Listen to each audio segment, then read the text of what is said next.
नमस्कार, जय भवानी दोस्तों। स्वागत है आपका फिर से आपके अपने YouTube चैनल एम्बिशन क्लासेस 2019 में। तो दोस्तों, जैसा कि हम अलग अलग क्लास के अलग अलग टॉपिक पर डिस्कस कर रहे हैं, तो दोस्तों आज हम टॉपिक लेके आए हैं क्लास 12 से फिर से। और आज ये टॉपिक काफ़ी दिनों के बाद आया है। तो दोस्तों टॉपिक का नाम रहने वाला है आज का न्यूक्लिक एसिड। न्यूक्लिक एसिड जो कि बायोमोलिक्यूल्स चैप्टर से है ये। ओके, काफ़ी दिन के बाद आज हम बायोमोलिक्यूल्स पर डिस्कस करने जा रहे हैं। तो दोस्तों न्यूक्लिक एसिड के बारे में बात करेंगे कि एक्चुअली न्यूक्लिक एसिड क्या होता है। तो सबसे पहले क्या करते हैं, हम स्टार्ट करेंगे ये टॉपिक स्टार्ट करेंगे।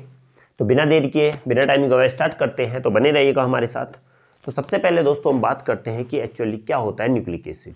तो न्यूक्लिक एसिड अगर बात की जाए तो एक ऐसा सब्सटेंस, सुनो अभी पहले छोटी सी बात करते हैं कि एक पार्टिकल प्रेजेंट होता है सेल के न्यूक्लियस में, ठीक है, जिसे हम क्रोमोसोम्स बोलते हैं। और क्रोमोसोम्स प्रोटीन और एक अनदर टाइप के बायोमोलिक्यूल से बना होता है, जिसे हम क्या बोलते हैं, न्यूक्लिक एसिड बोलते हैं। दोस्तों बात करते हैं कैसी थी कि द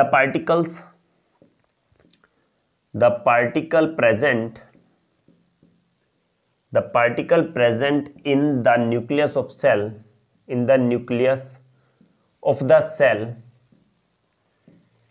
which are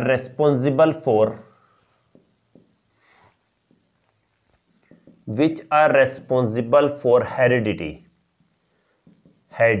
हमने कहा एक न्यूक्लियस सेल के न्यूक्लियस के अंदर एक पार्टिकल प्रेजेंट होता है दोस्तों, जो किसके लिए रेस्पॉन्सिबल होता है, हेरिडिटी के, known as what, chromosomes, okay, which is made up of proteins and another types of biomolecules known as, दोस्तों यही कहलाता है न्यूक्लिक एसिड। तो दोस्तों सिंपल सी एक छोटी सी बात करते हैं कि क्या है न्यूक्लिक एसिड। हमने कहा गया पहले क्रोमोसोम समझ लेते हैं कि हमारे सेल के न्यूक्लियस के अंदर एक पार्टिकल्स प्रेजेंट होते हैं जो हेरिडिटी के ट्रांसफर के लिए, हेरिडिटी के लिए रेस्पॉन्सिबल होते हैं। उन्हें हम क्या बोलते हैं, क्रोमोसोम्स। तो बात आती है क्रोमोसोम्स की। तो क्रोमोसोम्स किससे बने होते हैं, ये बने होते हैं प्रोटीन से, और एक अलग तरीका का बायोमोलिक्यूल्स होता है। और उसी बायोमोलिक्यूल्स का जो अलग तरीके का होता है उसी को हम क्या बोलते हैं, न्यूक्लिक एसिड बोलते हैं। ओके दोस्तों, they are a long chain, they are a long polymers of nucleotides. ये न्यूक्लियोटाइड्स के क्या होते हैं दोस्तों, ये पॉलीमर्स होते हैं, लॉन्ग पॉलीमर होते हैं न्यूक्लियोटाइड्स के। आगे हम बात करेंगे न्यूक्लियोटाइड्स एक्चुअली में होते क्या है, ये क्या होते हैं। ओके, बात करते हैं the transmission of heredity from parents to offspring,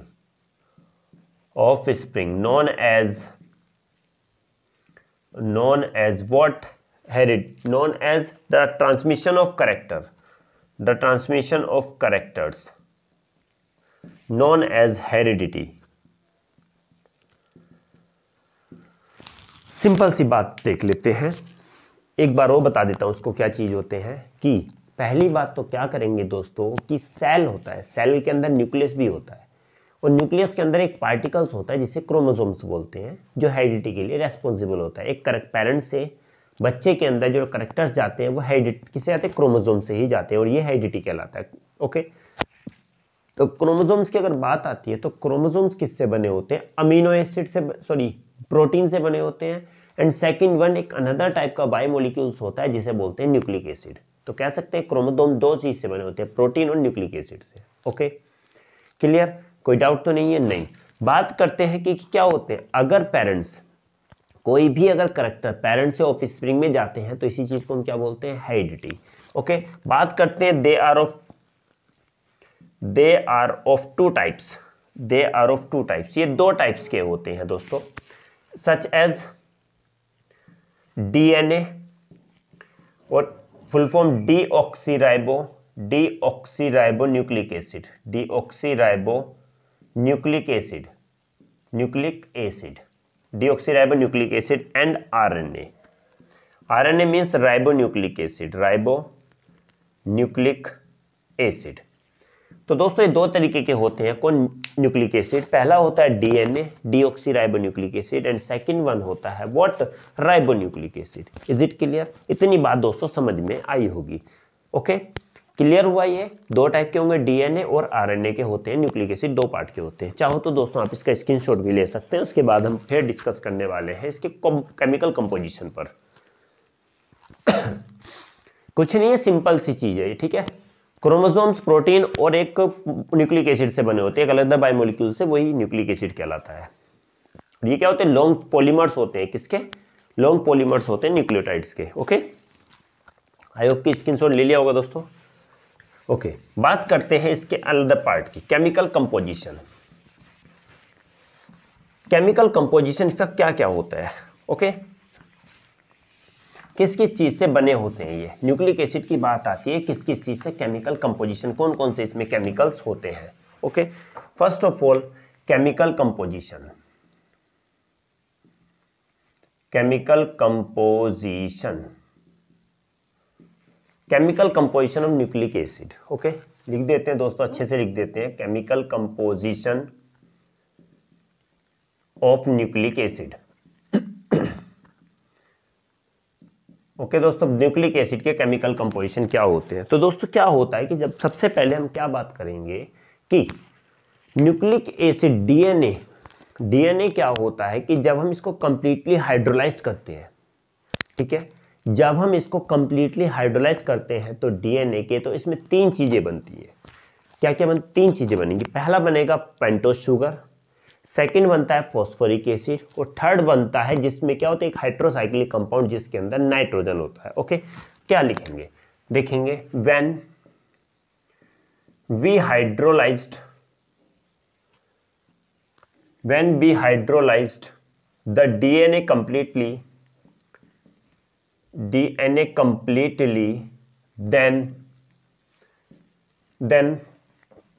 then it gives what? Pentose sugar, comma what? Phosphoric acid, and दोस्तों क्या होता है, and nitrogen containing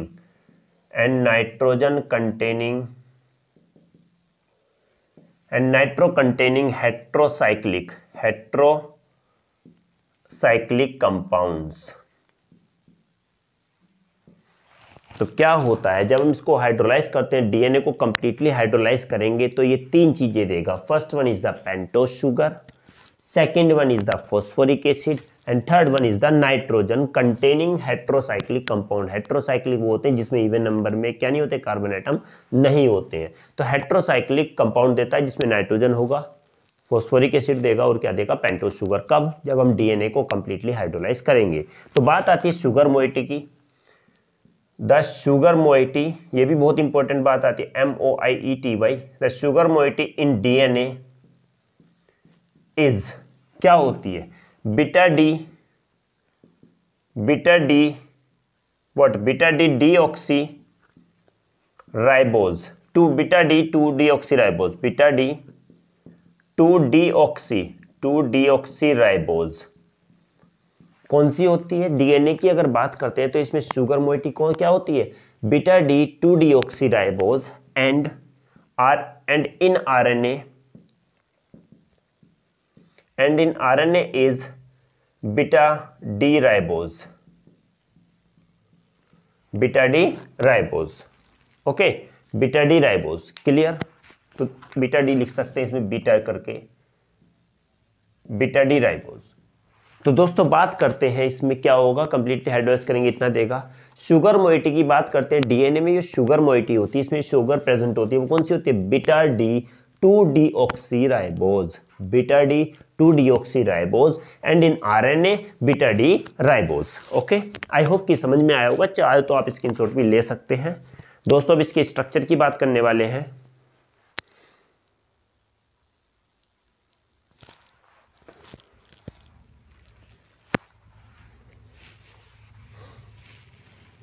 okay,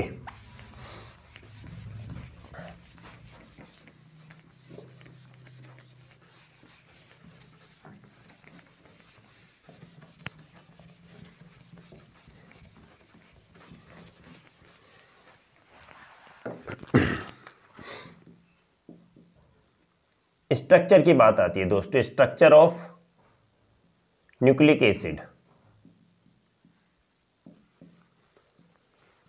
okay दोस्तों, स्ट्रक्चर की बात करेंगे अब हम।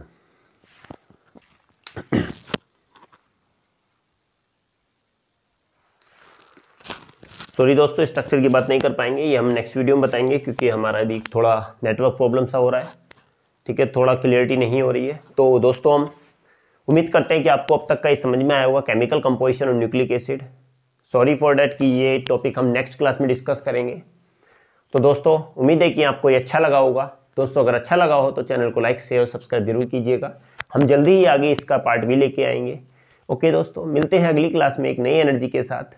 तो दोस्तों उम्मीद रखिए, अपना ख्याल रखिए, मिलते हैं अगले नए टॉपिक के साथ। तब तक के लिए दोस्तों जय हिंद।